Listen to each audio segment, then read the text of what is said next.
Hi, y'all, and welcome to tonight's live stream. I was in the courtroom all day today for day 7 of the Brooks Houck trial.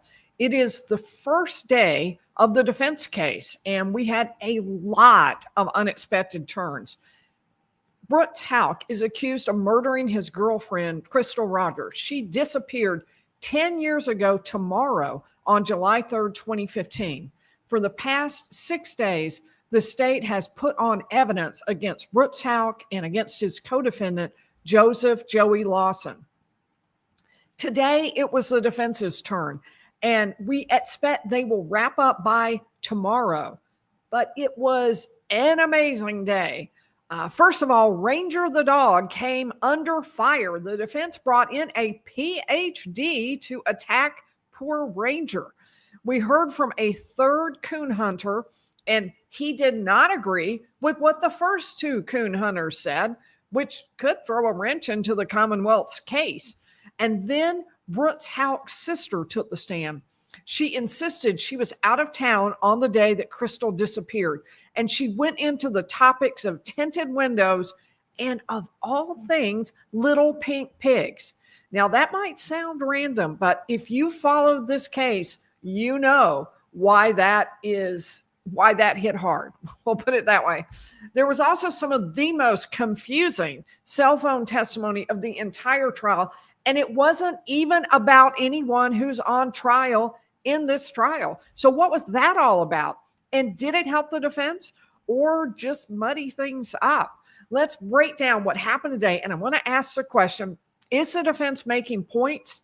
Are they moving the needle toward a not guilty verdict for Brooks Houck and Joey Lawson, or has the Commonwealth got it all locked up? If you wouldn't mind, please hit the like button. That'll really help the video get out to more people. And also, if you aren't subscribed, please subscribe. We would love to have you come back and see more videos. Special shout out to the first 5, Cognac Hobo, Patrick Brady, Betsy, Neuropsych, Zena, Camilla Juliana, and squeaking in at number 6, shout out to Mortal Clown. All right, so let's take a look at what happened today. We started with the opening statement of Joey Lawson. Remember that he waived that opening statement, or reserved it would be a better word, at the beginning of the trial. A defendant can do that in many, at least in many jurisdictions. They can save it and give it right before they start their case.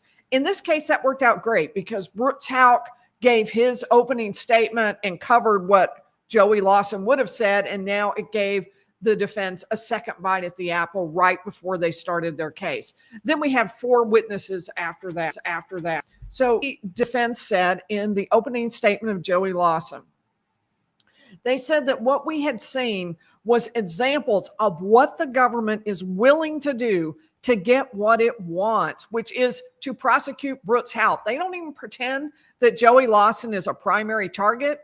They just say, you know, he's kind of an also ran. What really matters is Brooks Houck. And pointed out that there was no forensic evidence that would connect Joey Lawson to Crystal's car. There wasn't DNA. There wasn't any kind of trace evidence. They found no fingerprints on the phone that was inside there. They did find a palm print on the rearview mirror, but it wasn't Joey Lawson's. So they also talked about cell phone data. We're going to go into that so much. I'll cover that mostly tonight. I'll show you really. I'll save that for later. We're going to hit it so hard later. Bottom line, well, what can I say? All right, so I got to switch screen so I can see what I'm showing you. There we go. Okay, as you know, if you've been following along, there are 2 roads that run more or less parallel, Boston Road and the Bluegrass Parkway. Now, what the Commonwealth says is that Steve Lawson's phone proves that he took off in the middle of the night after a call from Joey Lawson.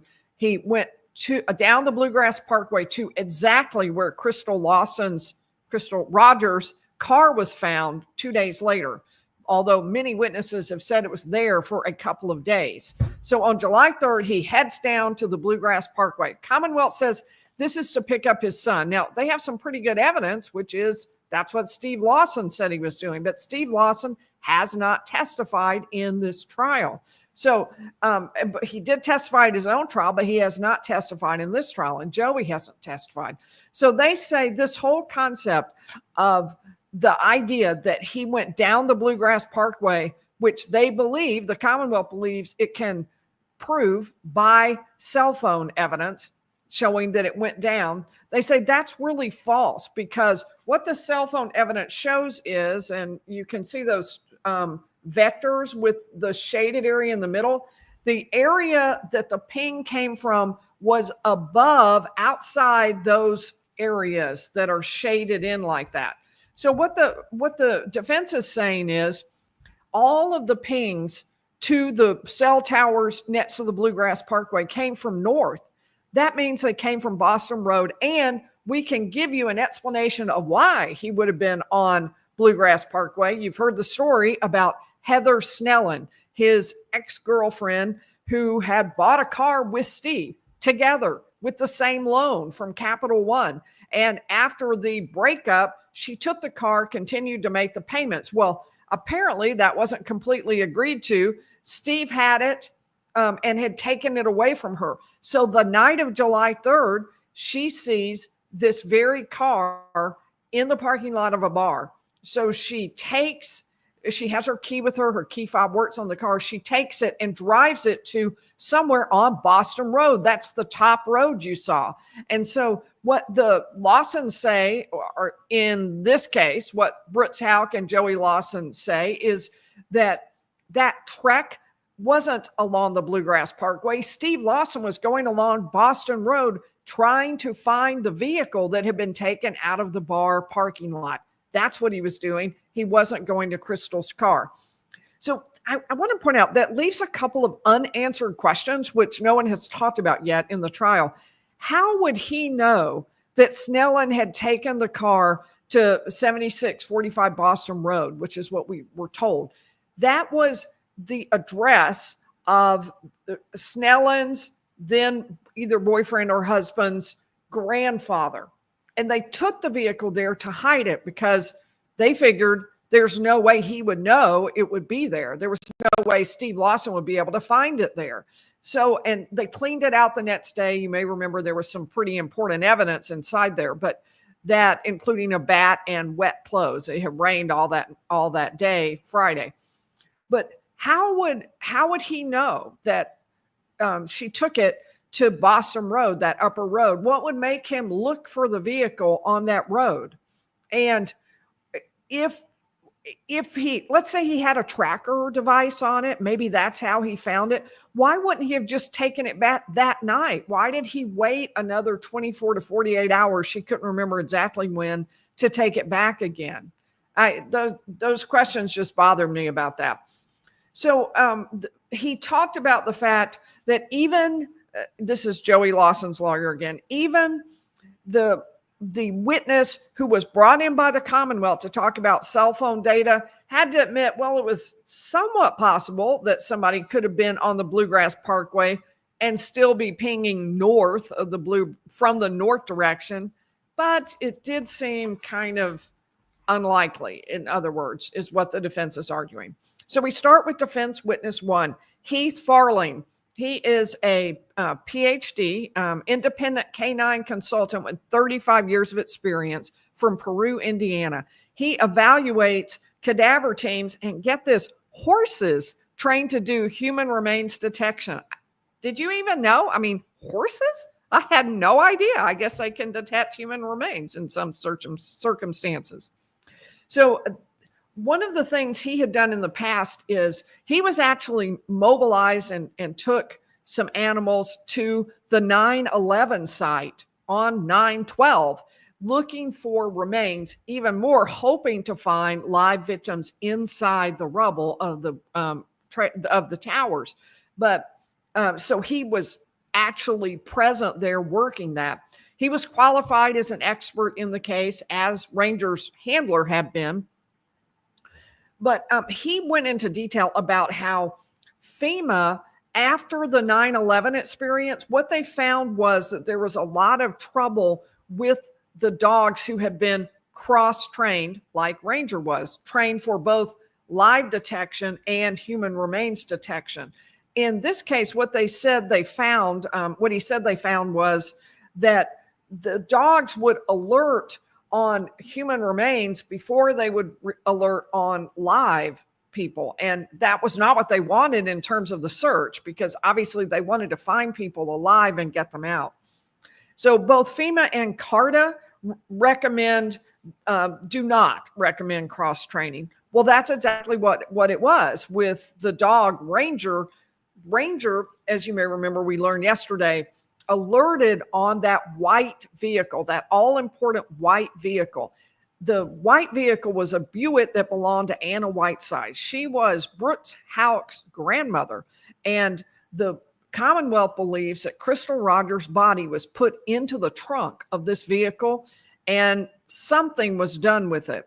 They base that on a couple of things. One is that in the night, on the July 3rd night, there were 3 coon hunters who went for a competitive coon hunting evening onto the property right next to the house. Running through that property was a path/road. And while they're walking down this ready to do their coon hunting, these 3 hunters, well, you'll soon find out 2 of the 3 hunters see a white Buick, a small car parked right there in the middle of the road, in the middle of the woods, in the middle of nowhere. And why? What is that doing there? They remembered it once they realized that Crystal Rogers was missing. So about a year after Crystal Rogers went missing, the family of Crystal discovered this, and her dad posted on Facebook saying, "Hey, we're looking for a white Buick."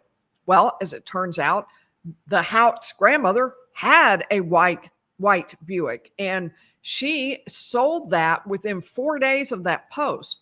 The law enforcement managed to head immediately down to Louisville, grab that vehicle, and then they took it back to an impoundment lot. Ranger, the dog, alerted on the back rear corner passenger side of that vehicle, and he alerted for a dead body, human remains, as opposed to a live person. What we were told was he was taken for a blind test or a blind activity at this particular lot, which had maybe 10 cars, given no instructions, and the handler was given no instructions.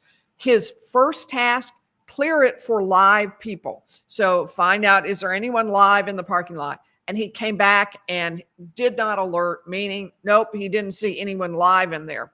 So then he was trained to do that first and then to go for human remains detection. He did that, and he focused on a red car and a white car and picked the white car and went right to the back panel, went up the side, and then came back right to the back corner at the trunk area on the passenger side. And obviously the Commonwealth believes that's because she was actually, that Crystal Rogers was actually in the trunk, that was one of the ways that they disposed of the body. Details maybe not known so much. All right, so all that to say, this expert says, yeah, that Ranger, the dog, what does he know? And he says, first of all, he was cross-trained. You aren't supposed to cross-train dogs, and FEMA will tell you that, and CARTA, which was some other organization, will tell you that. And what you have to do if you're going to use a dog for something like this is you have to keep the training records. And Ranger's handler admitted those have been lost in a move, along with the records for another dog. They just vanished with the movers, and that he didn't have the records. He said, the dog is certified, but I can't show his training records. Well, this witness said that's not good enough. You have to be able to show the reliability of the dog and how many times he's done bad alerts versus correct alerts. You need to be able to show that so you have reliability and you can prove it. So he also said that the fact that Ranger was not brought into search until after the vehicle had been fully searched might have affected the result, because what would have happened is a lot of people were in and around the vehicle and the trunk. They even pulled out the carpet, put it down, and then put it back in so that they could do testing and other processing of the vehicle. So the expert said, look, you can end up with skin cells, you could get saliva, all kinds of transfer things. Scent stays, and so the scent might have stayed with the vehicle. Now, obviously, the Commonwealth thinks that wouldn't have mattered because those would have all been live scents. And what he alerted to was not a live scent, but a human remains scent. So it also, according to this particular witness, was inappropriate that the detective picked up the dog and the handler at the dog show where he had met them and took them in his patrol car over there to this impound lot where Ranger did his search. He said the detective had been part of the search of the vehicle, so the dog might have been confused about what exactly he was supposed to do. After all, he's not given instructions. He's not given something like, here, smell this and see if you can find that person. It wasn't like that. There was no discriminatory discrete. What was it? I abbreviated. I think he said discriminating article, something like that, given to the dog to target. All right. And he said, and besides that, the FBI has search dogs. Why are we finding some guy you met at the local fair? Why not call in the FBI for this big, important disappearance case? So on cross-examination, it was truly interesting. The prosecutor got up and said, I'll be the first to admit that this is not an ideal situation and could have been done better. Okay, wow. So he said, but this dog was certified by Nassar, which is right, a good one, a reliable one, right? And the witness said, well, relatively reliable. And then he was asked about what exactly was the problem at 9/11 that caused FEMA to say, let's stop cross-training dogs. And that was when he explained, well, they were wasting time because they were alerting on the human remains before they alerted on the live ones. I didn't think that was exactly an indictment of Ranger, since he was trained to do the opposite. The prosecution also brought out that there were at least 2 places that still dual train: Chesapeake Rescue and Bay and Maryland State Police. So the witness said he does not do any cross-training of his dogs. And the prosecution said, is it possible that a dog could detect just the smell of human decomposition? Is that possible? And the witness said, I'm not going to hypothesize. And they went back and forth on that a couple of times. And the judge said, answer the question. First and only time I've heard him speak like that to a witness. And the witness said, okay, yes, it's possible. Yes. Mm-hmm. So it is possible that Ranger got it right. In other words, he's not saying could not possibly have been it. So there was a question from a witness. I think the juror's first question. And the juror said, even though it's not recommended, do you still think dogs can be successfully cross-trained? Asking for a friend. Seriously, I don't know. I think he was saying, is it possible Ranger could have been successfully trained, even though in general you don't think cross-training is a good idea? And the witness said no, he didn't think that was possible. Second witness, Porter Hendricks, coon hunter, along with the other 2. We heard from 2 of the 3 who were in the competition together during the Commonwealth's case. This witness came along later, and he was now in the defense case. So the rule apparently with the competition is that all 3 hunters have to stay together, and they're no more than 20 feet apart, and they're all trying to get their dog to be the one who wins. And Porter said he did, in fact, win the evening. The 3 don't necessarily know each other in advance, and Porter didn't really know the other 2. You just get assigned. That's your competition pool for the evening. So he said that he was paired with Dan Donahue and Ryan Cecil. We've heard from them at trial. And that they went out he talked everything, they went out on this property. He won with the dog Hard Time Buck. And he did not remember seeing any vehicles on that road that they went down. All important, of course, the other two said they saw a white vehicle in the middle of the road in the middle of the woods. If that wasn't there, that takes out all of this white vehicle. That takes out Anna Whiteside's, the grandmother. It undermines a great deal of the prosecution's case. He also said he didn't hear any gunshots, didn't hear any screams. But I thought the cross was pretty good. This witness was not interviewed by the FBI until 2019. Now, remember, this hunting event, the disappearance, all July 3rd, 2015, 4 years earlier. And in this particular case, the other two men who testified for the prosecution were both interviewed, had called law enforcement right away, at least one did, and then they were interviewed in 2016, 3 years earlier. So that's a long time to ask somebody to remember whether they saw a white vehicle on a particular hunt that didn't seem all that important at the moment to that person. So the cross went through, well, do you remember the lock gate 20 yards in? And he said, no gate was locked. And then in July of 2019, he told the FBI that there was a period of time that night when he was separated from the other two competitors. And in the FBI transcript, and it took some, he couldn't remember, his recollection was refreshed, but here was the quote apparently from the FBI transcript, closest I can get it. I swear to God, I don't remember, because I don't remember even what area we went to. Obviously undermining what he was saying today on the stand and suggesting he didn't really remember.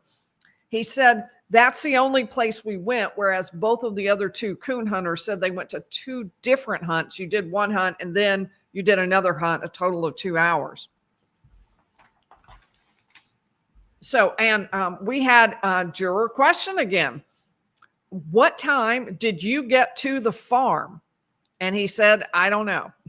And how long were you there before your dog treed a coon? And he said about 20 minutes. I'm not really sure. So defense witness 3, probably the most important, the biggest witness of the day, Rhonda Mackoy.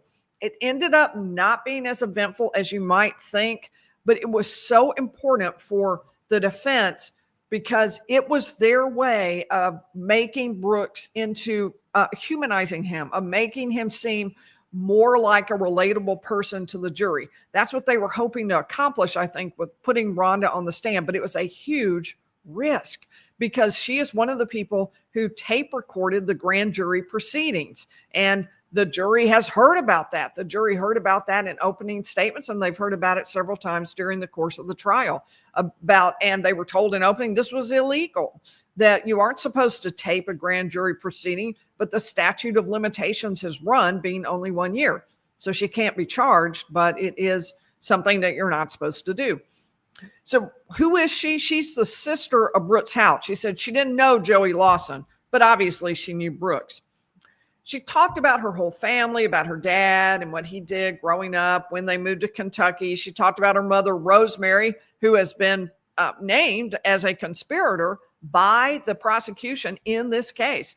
And the mom worked first at a bank and then a bank and child care center. And in fact, ultimately owned her own child care center. Then Rhonda went into the fact that in 2013, she was diagnosed with ovarian cancer. And so Rosemary Houck closed down the child care center to take care of her daughter, of Rhonda. And one of the important issues in the case has been the Commonwealth evidence that just 2 days before Crystal Rogers disappeared, Brooks Houck tinted the windows of his vehicle dark. What the Commonwealth says is, yeah, that's because you wanted to be able to hide the fact that Crystal Rogers wasn't in your vehicle. You were hoping to buy some time by preventing people from seeing that she wasn't in there with these dark tinted windows. What we heard during Brooks Houck's, and what we've heard from several people now, is that Eli, Brooks Houck's child, had an eye condition. We heard this in opening statements, and we've heard about it more since, that he had an eye condition. And Rhonda told us about that this was a condition, an underdeveloped optic nerve in the left eye that he's had since birth. She said he's been through medical procedures, more than one, to correct it, that he had to wear patches over his healthy eye and even had glasses as a very young child and has to wear sunglasses when he goes outside.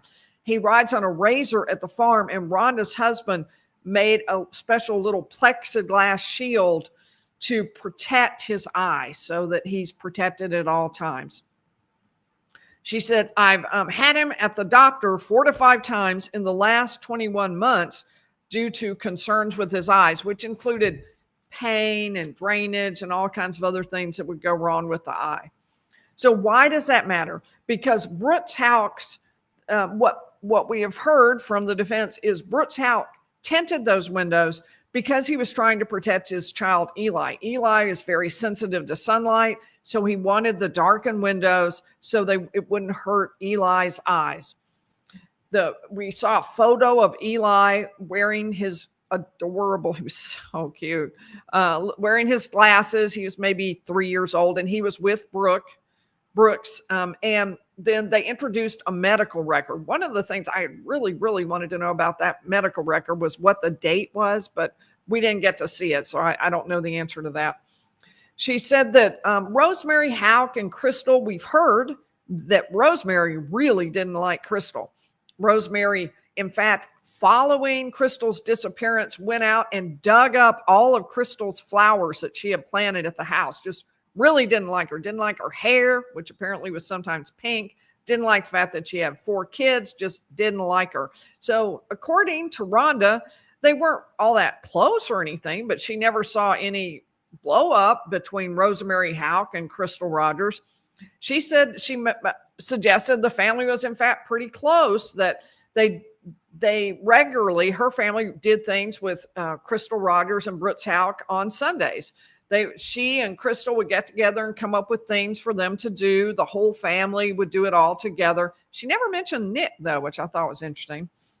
And she said they would go to the farm. They would ride 4-wheelers. They would pull each other on tubes in the snow, have bonfires. They had a pond, and they had cornhole, which all did sound pretty good for Houck Camp.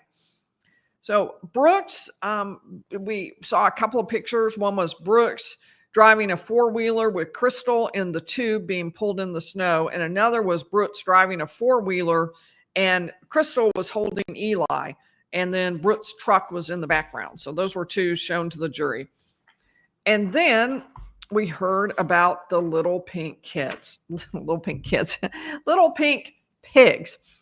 So if you will recall, there was testimony, not heard by me, but heard by others earlier in the trial from Joey Lawson saying to somebody that his intent was to pull Crystal Rogers' teeth and then let the hogs do the rest. So obvious question, do the Houcks have hogs? Is that something that they have? Well, obviously they don't want to have hogs because hogs are a lot bigger and I guess potentially more violent or whatever the right word would be. So they didn't, they wouldn't want to have hogs, but absolutely nobody asked this question. And I said last night, somebody should be asking this. I don't know if it's favorable for the prosecution or favorable for the defense, but somebody should be asking this. Well, I think it's maybe an in-between, but they do have pigs at the Houck farm. And Rhonda said these were little pink pigs with black spots on them. And the family all gives them names. They're kept in the backyard. She said it was a playpen for piglets and that they had names. And the kids also came up with names for the pigs. So that was, there you have it. I'm kind of curious what y'all think. Cute pigs. Okay, Camilla Giuliani. I'm just going to say it. I don't really see pigs as cute. Now, if you own an adorable little curly pig, okay, I'm sorry. But these were like, full-size pigs they didn't look pink. They looked maybe, I don't know, pale pink, maybe with some black spots on them. They did look clean, not like they've been rolling around in the mud, but I don't know. I wouldn't call them cute. I just wouldn't go that far. They were, good sized pigs. There was also a large metal building on the property that Brooks Houck used for storage for equipment and for extra supplies like flooring. And for this flooring, that's important because of the fact that sometime that summer, I think it was Steve Lawson, but somebody came out and poured a new concrete floor in the barn, garage, whatever you would call this building. Well, obviously, there's a possibility that was to cover up human remains. That was to cover up Crystal's remains. Maybe that's why. Maybe there was some reason they needed to cover up the floor. But so she made a point of saying the kids played in this building and there were cracks and crevices. It wasn't a smooth floor. So I assume that the defense is going to say that's why they did the floor as opposed to any other reason. She said right after Crystal disappeared, fingers immediately pointed at the family, the Houck family, and threats started being made against her, against Brooks. And she decided, in fact, that in October 2015, she made the decision to move the family to North Carolina, and they moved in, I think it was November. She said she tried switching the boys' schools twice, but she was still getting threats. People were following her. It just wasn't safe, she said. So she moved to North Carolina, hoping to get away from it. But then in 2017, her father was diagnosed with lung cancer, and she wanted to move back and help take care of him. So she moved back to the Bardstown area in 2017. Now, meanwhile, of course, and throughout this period and later, there were a bunch, was the quote, of searches at the family farm. They dug in multiple places. They dug in the mother, Rosemary Houck's backyard over the course of many years. And she was asked, have you been accused? And she said, yes. When was the first time? And she said, the first time was at our home. Sidebar happened. I'm not sure exactly what the fuss was about, but bottom line, in North Carolina, because she came back and answered it, in North Carolina, she was approached by Detectives Snow and Brooks. We've heard a lot about them in the case. And they said, will you speak to us? And she agreed. She was trying to be cooperative. And they said that a member of the Ballard family, Crystal's family, had provided a photo that proved that Rhonda was babysitting for Eli on July 3rd. She said that she was really upset because, and why would that be important? Because on the night of the 3rd, Crystal had told several people that she was about to go on a date night with Brooks. That Brooks they'd arranged for babysitters for all 5 children, that she was going to be free and clear, and they were going to have this special romantic date night together. Well, in fact, Eli ended up, according to Brooks, spending the entire evening with them at the farm. And that's the last time Crystal was seen, according to Brooks Houck. So if she babysat Eli, she might be the missing piece that allowed Brooks to be alone with Crystal and maybe when Brooks disappeared. She said, well, that's not possible because she had already provided the police photos showing she was in Louisville at the Science Center on the evening that Crystal disappeared. She was with her husband and her 3 kids. She said it wasn't abnormal for her to babysit Eli, but it was impossible that they had this photo they were claiming to have because she'd already given them a photo proving she couldn't have done that. She was in Louisville. So she was also accused during a search at the farm by the FBI, she said. And the two agents showed her a grainy photograph of an SUV and implied that's your vehicle on July 3rd, headed toward the Houck farm. And she said that can't be, again, in Louisville.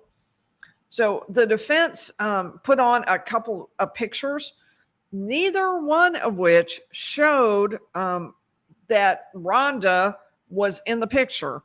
One was a picture of her 3 kids at the Science Center, and one was a picture of her husband and 3 kids in front of the Louisville Slugger what does that say? Louisville Slugger something. Some kind of statue, I think. And the kids and the husband were right in front of that. You'll hear more about that in just a minute. So, and then she was asked about that taping of the grand jury proceedings. That came out in the middle of a hearing a couple of years back. And she was asked, why did you do it? Why did you tape the grand jury proceedings, which you were not supposed to tape?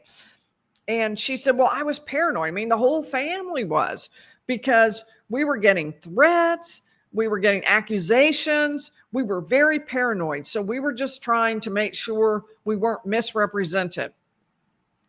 Then on cross-examination, she was asked more. This is cross-examination. She was asked about the taping. She said, I wanted proof of what I said and what I didn't say. She was asked the question, did you keep the recording? And she very much did not answer that question. She said, I was living in the white farmhouse while building our house.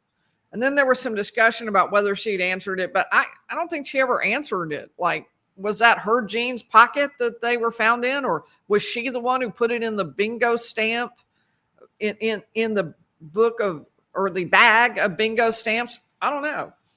They tried repeatedly to get in through her that Larry Mock had also recorded in the grand jury.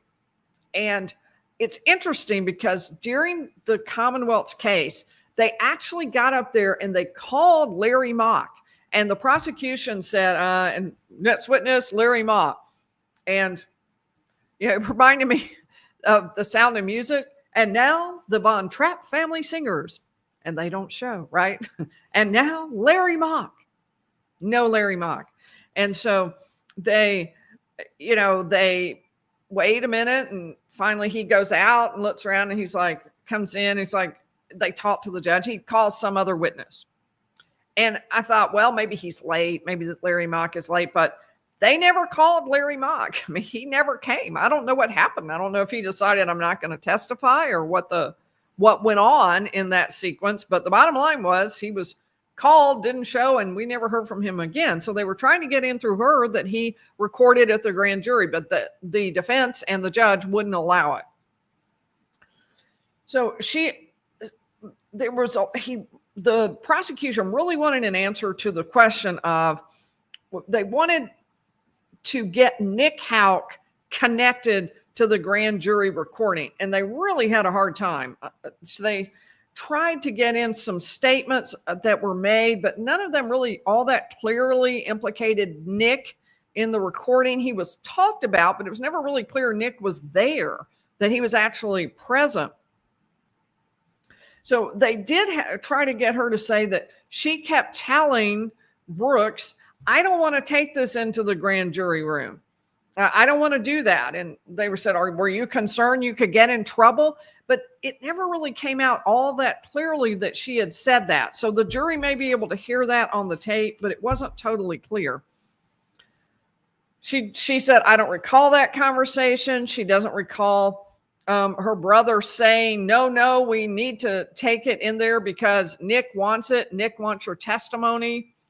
Brooks said, we need to hear it. And he means due to the accusations and the whole family. So every time he would ask her another question, she would say, look, all we were doing was we were all being accused. We were paranoid. We were under pressure. So she kept returning to that over and over again to explain why they would do this. But she just said, my recollection is not refreshed. So he never really got to impeach her fully. And there was also this quote, we need to hear it. Nicholas will, Nicholas wants to. That was what was said, apparently. And they were saying, well, isn't that because Nicholas, your brother, the police officer, wanted to be able to coordinate and arrange and hear exactly what you had said so you could get your stories worked out? But she just said, I don't know what it was going to say. Nicholas will and Nicholas wants to. What? How do I know? I don't know what it was said. That's not a complete sentence. All right. And this went on. It was really pretty it was really pretty interesting. She was clearly very good at testimony and very well schooled too on how to handle this. And boy, she and the prosecutor, they went round and round and round for quite some time. There was the transcript where Brooks Houck says Nicholas can find it. D up there, so D something, literally D. And she said, I don't know what D means, so I can't answer you what that's about. And the prosecutor, you could tell, was just really frustrated that none of this was coming in the way he wanted it to come in. It just wasn't clear. And she just said, well, Nick isn't very good with electronics. I don't think he would have been the one to fix this recorder for us. He's not good at that. That wouldn't have worked. She talked a little more about going to the science center. The reason they did it, she said, was because it was a rainy day, which we do know, and she wanted to do something indoors with the kids.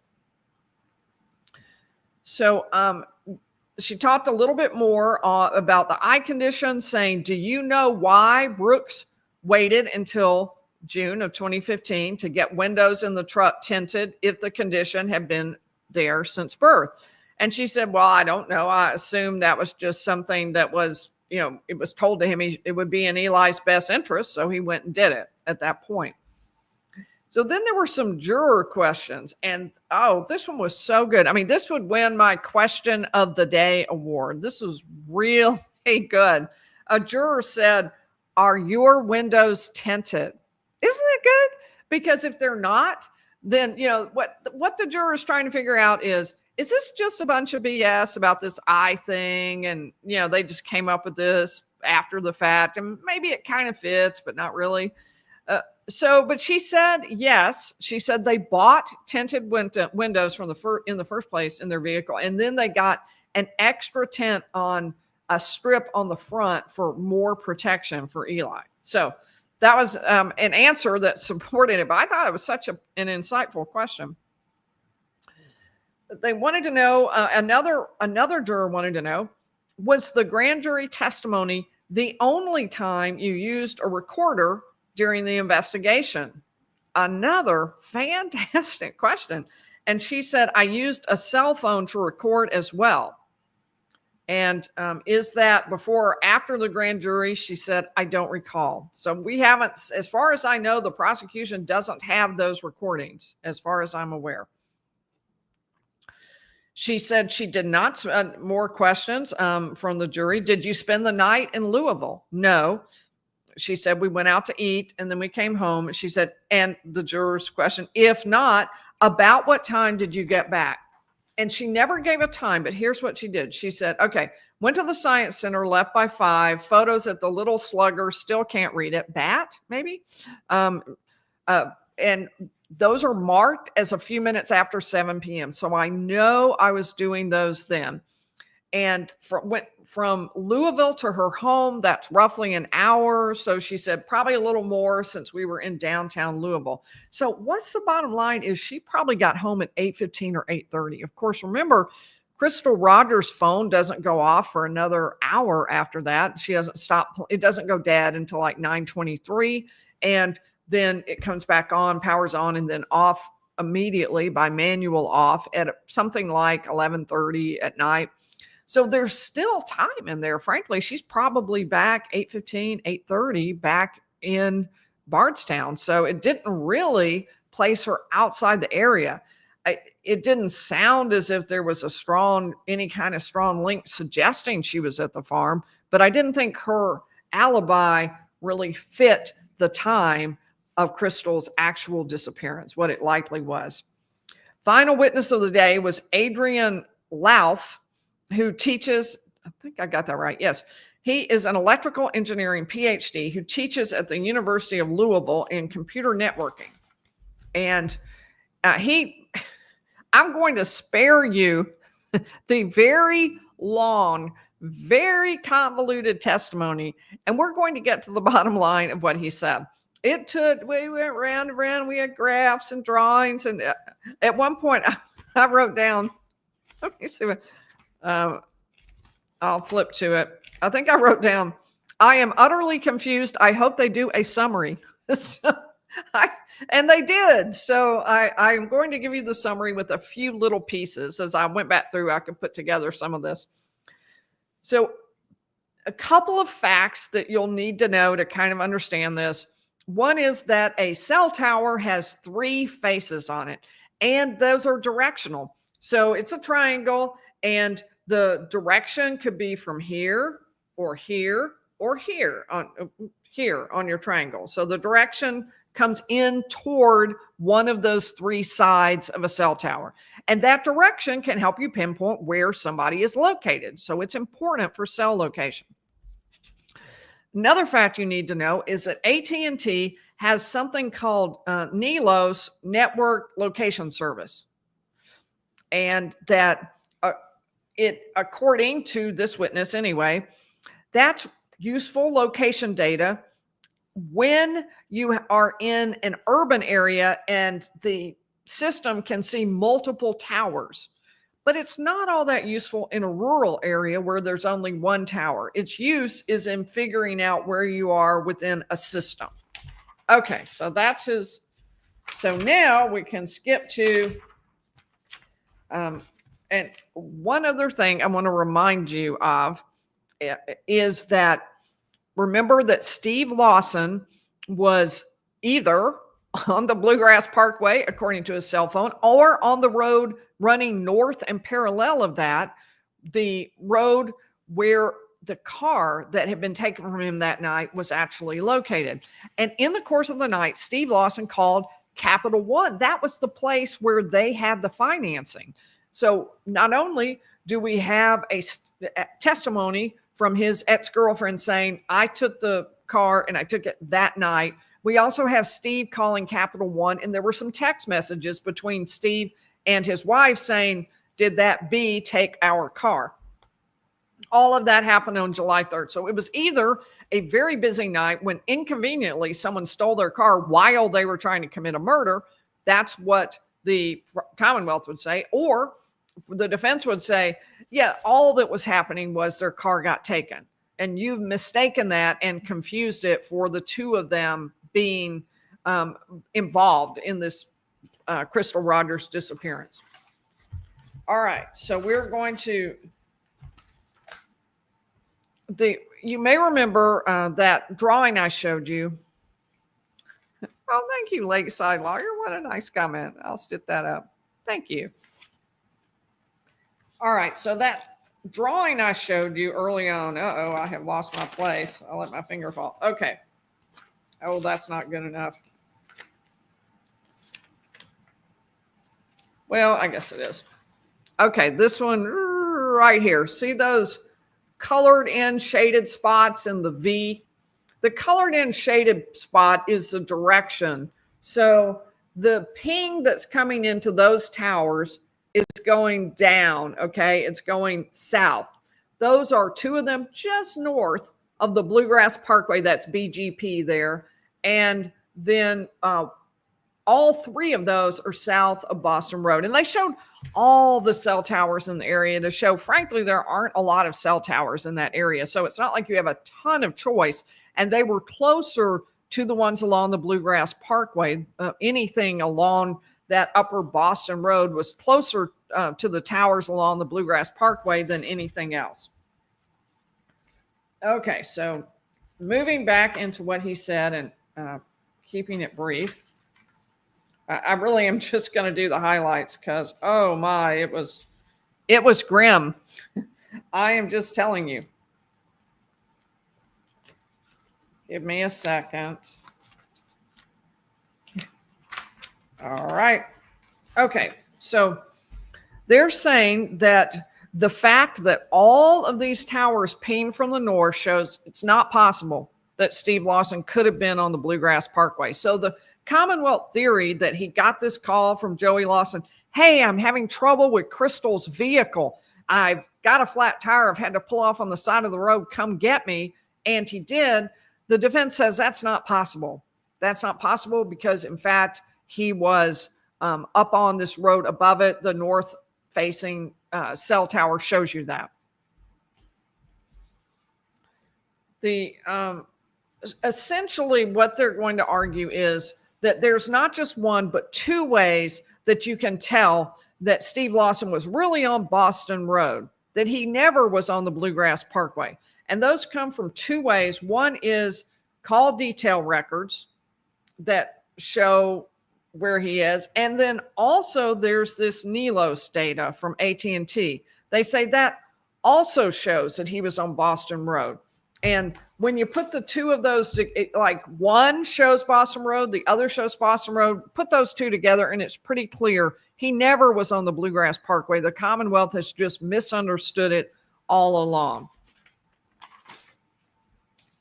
There, you have to admit that was pretty simple, right? He wasn't there. Don't blame him. Now, he testified that he went to pick up the car, but that is not in this trial. He testified that in his own trial, which was separate. I don't think any of the rest of that is really going to matter. Now, on cross-examination, they were able to use it to at least prove, and actually the cross was excellent of this witness, because this is super hard to cross-examine on. It's just data. It's hard to cross-examine an expert witness on this kind of data. There's nothing the expert witness really did wrong. It's just an explanation within his field. That's hard to cross-examine on. So, but they were able to get in a couple of facts, the Commonwealth was. First of all, that Brooks Houck's phone, in fact, was at the farm pretty much all day, or I think the witness finally admitted for an extended period on July 3rd. That's important because not only is that the day that Crystal Rogers disappeared sometime in the evening, but also Brooks Houck was asked, what did you do on the 3rd before Crystal disappeared? What'd you do all day? And he didn't explain that he was at the farm all day. They found that out later from cell phone data, and that made him look pretty sketchy, right? Why are you not just saying I was at my farm all day? Instead, he made kind of a to-do list, like here are the things I do on a regular day, and it wasn't anything specific. And the witness admitted, okay, yeah, I admit he was at the farm for an extended period on the 3rd, which he did not tell police. He also said that the Commonwealth seems to be suggesting this whole NELOS data, that's not really good enough. The NELOS data, it can't be used for location. AT&T says it can't be used for location. And he says, well, AT&T has put out a disclaimer that says there's a 90% confidence. And I think that's pretty good. The Commonwealth's prosecutor says, well, did you know that AT&T has never heard of that and will testify later? And he said it really loudly. So I assume in the rebuttal case, we're going to hear from AT&T that they don't believe NELOS data should be used to pinpoint someone's location. That doesn't really end the issue, though, because remember, there were two ways. One was the directional ping of that tower, and then on top of that was the NELOS data. So that would only discredit one of the two. There's still the problem of the fact that the pings came from the north that they have to deal with. All right, let's see if there's anything else. There were a few places where the prosecutor asked him, why didn't you map this or that? And he's like, I mapped them all. That wasn't my decision, which kind of threw the defense counsel under the bus, I think. They also, I told you it was a really good cross-examination by the Commonwealth, and here's why. He apparently had some testimony this witness had given in the courtroom next door to another Commonwealth prosecutor at some point in the past. And he took that testimony, and in that testimony, he had said, yeah, you can't use NELOS data. But he said that's because in that case, it was in a rural area with one tower. And I've said today, you can't use NELOS data if there's only one tower. Here, there was more than one. That's why I can use it. So, but it was good cross-examination with that. And then he also took him through a series of instances where he said the NELOS data clearly was showing something that was inaccurate. And it was from his own data. And he would say, you showed this at this time and this at this time. But look, these are 0.7 miles apart, and they got there in 17 tenths of a second. So they had to have been driving 154 miles per hour. He took these dates from times when that weren't even necessarily important, just pulled them out of the data to show that it wasn't really adding up, that the NELOS data did not seem to be accurately pinpointing where the person was. There seemed to be problems with the location data, things that didn't make sense. It wasn't possible for somebody to be moving through, a city block at 154 miles an hour. That just didn't make sense. So, and he had said in that other case, well, if I found a point that was inaccurate, then I would question the NELOS data. But in this case, he was shown several, and he said, yeah, I still wouldn't question it. So we will see how this plays out in rebuttal when the AT&T witness comes. We're almost at the end. Yay, we're almost at the end. Hopefully you're saying, oh no, Lee, I was having such a good time. We're going to try to zip through. The prosecutor got a little sarcastic at one point. He was doing a great job on his cross-examination. And there was one point at which he said to the witness, that was a lot further than a vehicle ought to be able to go in 6 seconds, right? And the witness said, yes. And this fits all the criteria. It was multiple towers, multilaterated, they called it. It was reliable under all your criteria, but it doesn't make sense, right? And the witness is saying, the witness said he'd never seen that kind of variation before. And in a kind of sarcastic voice, the Commonwealth attorney said, it's surprising, isn't it? Shocking. And there was a lot of laughter in the audience, which I'm not sure I saw the jury turn and look kind of startled about that. So for what it's worth. Oh, another thing the prosecutor did, he asked the expert, there's another doctor who's a medical doctor, and he's an expert, and he works for the University of Kentucky, and he gives all of his expert fees to the University of Kentucky. Do you give yours to the University of Louisville where you work? And the witness said no. But I thought, I was shocked. There wasn't an objection on that, because obviously it's no one's business where he spends his expert fees. That's not relevant to whether his testimony is accurate. They were allowed to ask what exactly he was paid, which was $10,000. But going past that to say, and to indict him for how he gave or didn't give the money, I thought that was probably a little too far. But no one objected, so all good on the Commonwealth side. All right, so final question. Do you have an opinion about whether Steve Lawson's phone would have been on the Bluegrass Parkway? It does not appear to be the case. So he fully in the camp on the side of it couldn't possibly have been. And we are now nearing the end of the case. Tomorrow will be the final day of testimony. At least that's what the judge thinks. We will finish the defense case. We heard they had 10 witnesses and we've only done 4. So we're going to zip through 6 witnesses, apparently. They'll also put on the rebuttal case. And we know from what the Commonwealth attorney said, there's at least 1 witness. And that witness would be the witness who is going to be from AT&T to say you can't use this data. It's not a way to locate a person or a cell phone.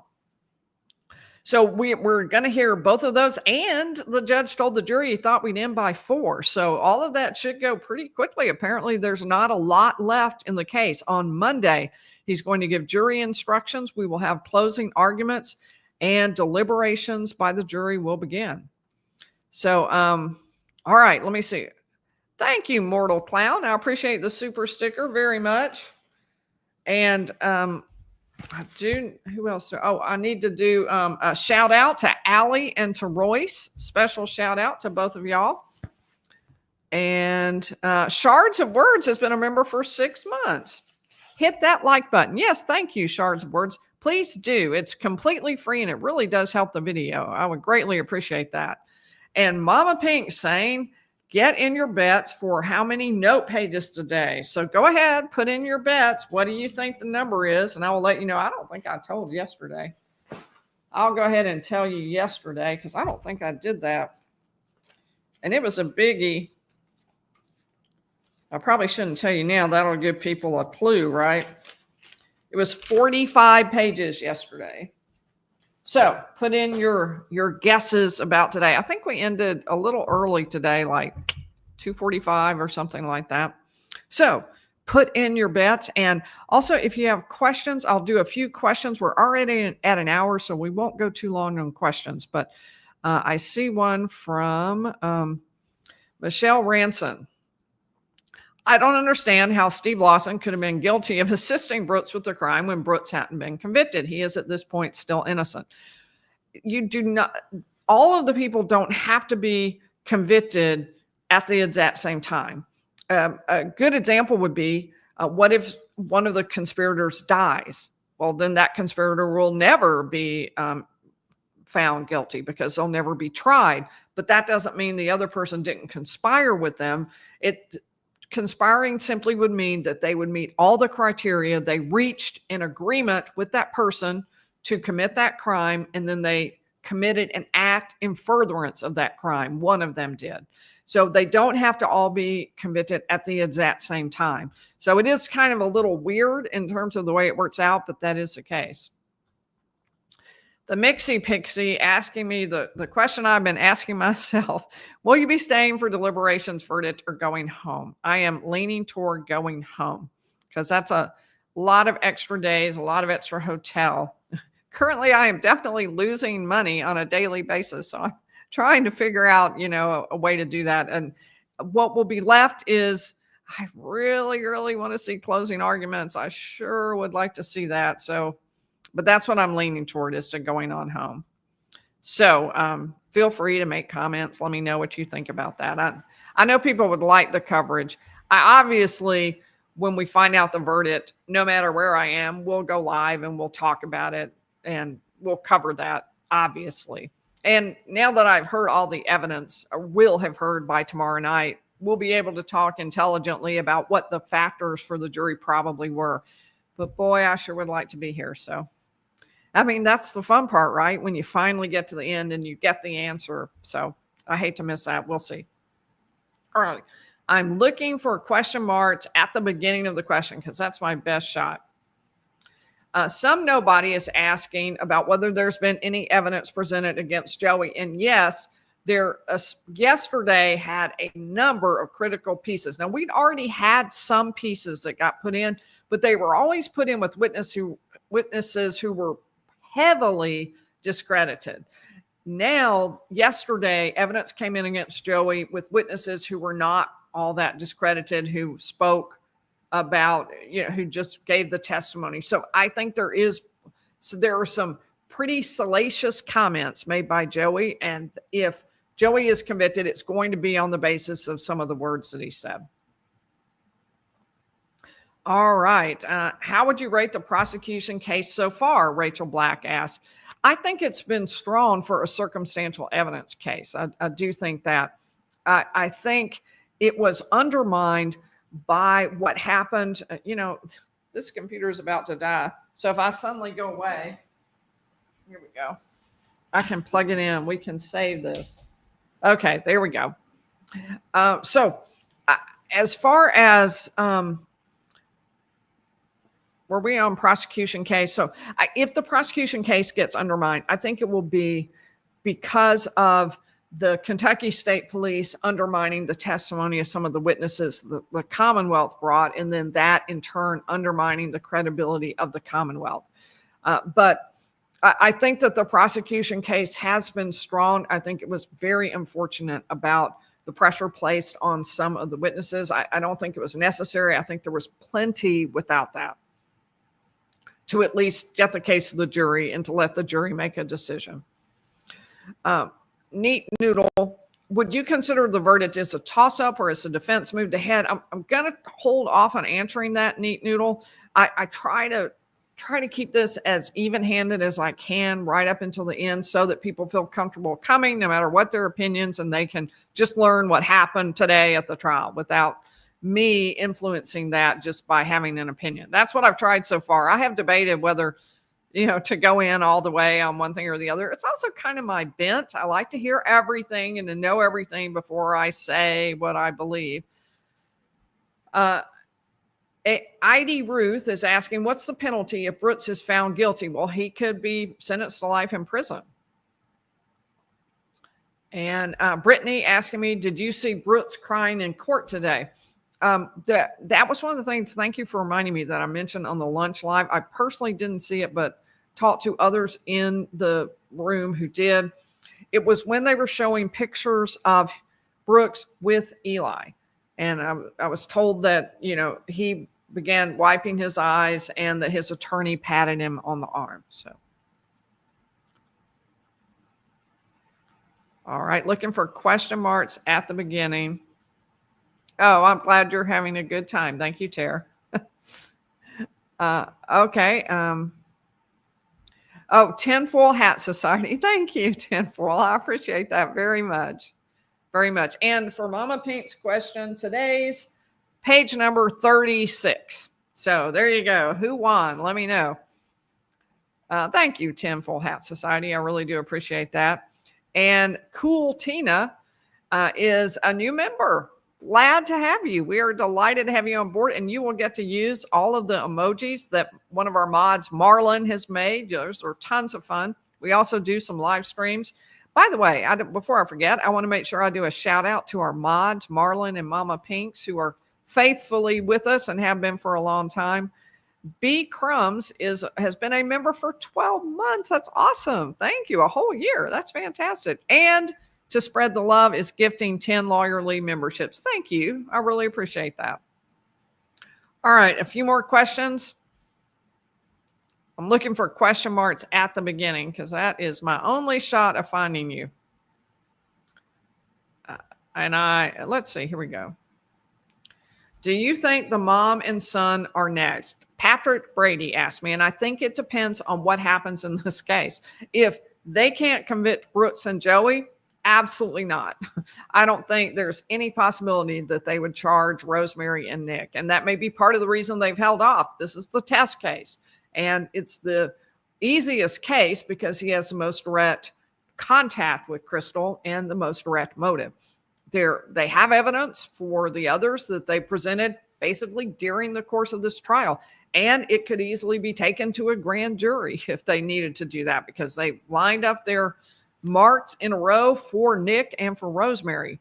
But I do think if they're successful here, I think there's a good chance of that just by the fact that they have asked so many questions about Nick in the last day or two. So many questions. They really wanted to get Nick in on all kinds of things, the grand jury and his involvement in that, even though they can't charge him with that directly. I think they wanted it to show he was intentionally trying to pull something over. He was trying to help everybody coordinate their stories. He was the mastermind in terms of how they presented their case, not in terms of necessarily the murder or anything.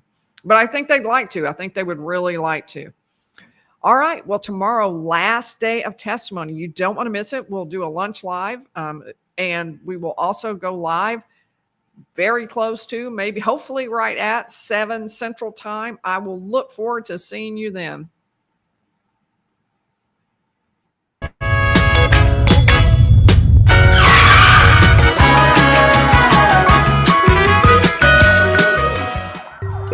I need to stop it for a minute. Sorry, I hate doing that. There are tons of people who have sent me super chats here at the end. I don't want to miss them. I want to thank Chop Trials. Thank you. I appreciate that. And Neuropsych Xena, much appreciated. And Jan Shore as well. Thank you, all of you.